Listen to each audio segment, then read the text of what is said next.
Hi friends, welcome to Aaron's kitchen.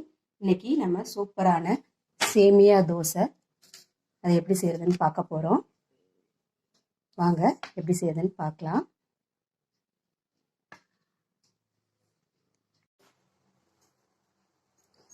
இந்த சேமியா தோசை செய்கிறதுக்கு ஒரு பேன் அடுப்பில் வச்சுருக்கேன். 1 கப் சேமியா எடுத்திருக்கேன்.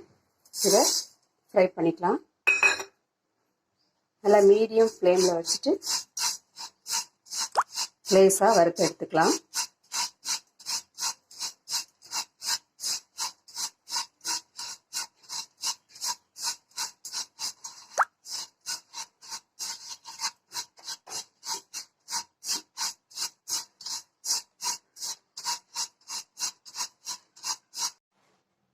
இப்போ இது நல்லா ஃப்ரை ஆயிடுச்சு. அதே கப் ரவை இதோட சேர்த்து அதையும் நல்லா ஃப்ரை பண்ணிக்கலாம்.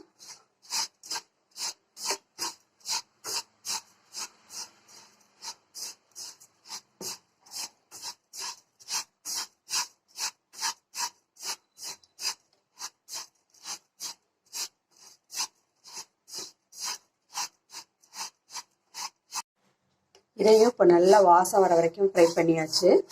இதை அடுப்பு ஆஃப் பண்ணிட்டு இதை கொஞ்சம் ஆற வச்சுக்கலாம். இது நல்லா ஆறவும் ஒரு மிக்சி ஜாரில் சேர்த்துருக்கேன். இதை நைஸாக நல்லா பொடி பண்ணிக்கலாம், பவுடர் பண்ணிக்கலாம்.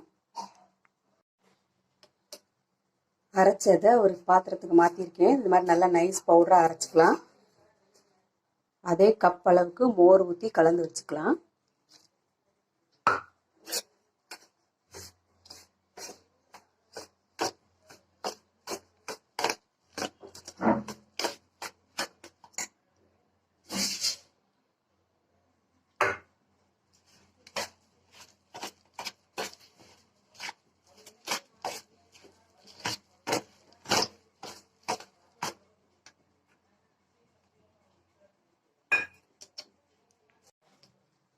கொஞ்சம் தண்ணி சேர்த்துக்கலாம்.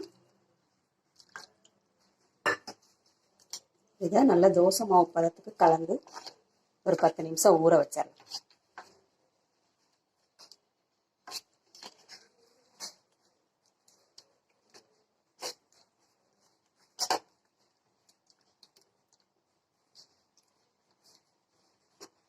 இது நல்லா கட்டி இல்லாமல் கலந்து வச்சிடலாம்.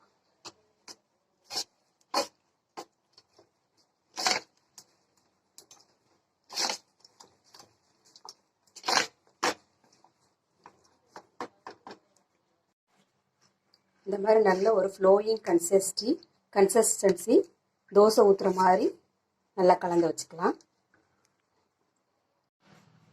இந்த மாதிரி நல்லா கட்டி இல்லாமல் தோசை ஊற்றுற மாதிரி நல்லா கலந்து வச்சுக்கலாம். இது ஒரு 10 நிமிஷம் ஊறட்டும்.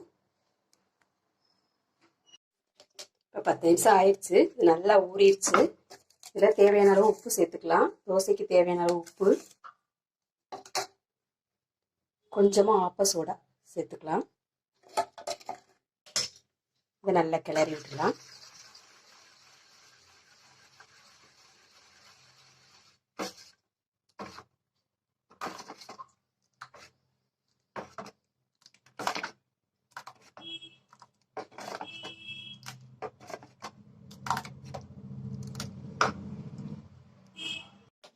இப்போ கல் நல்லா காஞ்சிருச்சு.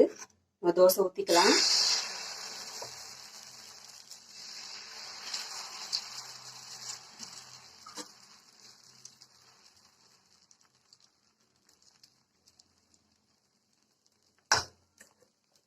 எண்ணெய் ஊற்றிக்கலாம்.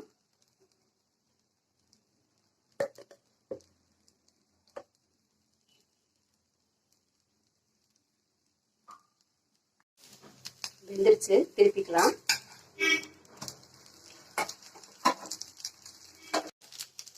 இந்த பக்கமும் வெந்துருச்சு.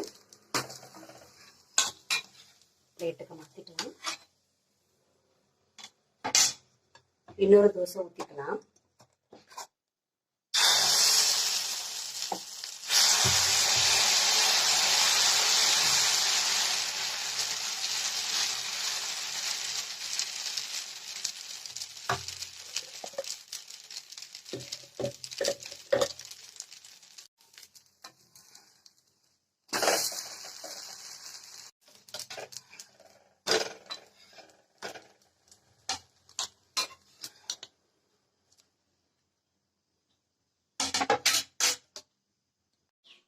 அவ்வளோதாங்க, சூப்பரான சேமியா தோசை ரெடி ஆயிடுச்சு. ரொம்பவே சாஃப்டாக மாவு இல்லாத நேரத்தில் இந்த மாதிரி செஞ்சு பார்க்கலாம். வீடியோ பிடிச்சிச்சுன்னா லைக் பண்ணுங்கள், கமெண்ட் பண்ணுங்கள் அண்ட் சப்ஸ்கிரைப் பண்ணுங்கள். தேங்க்யூ.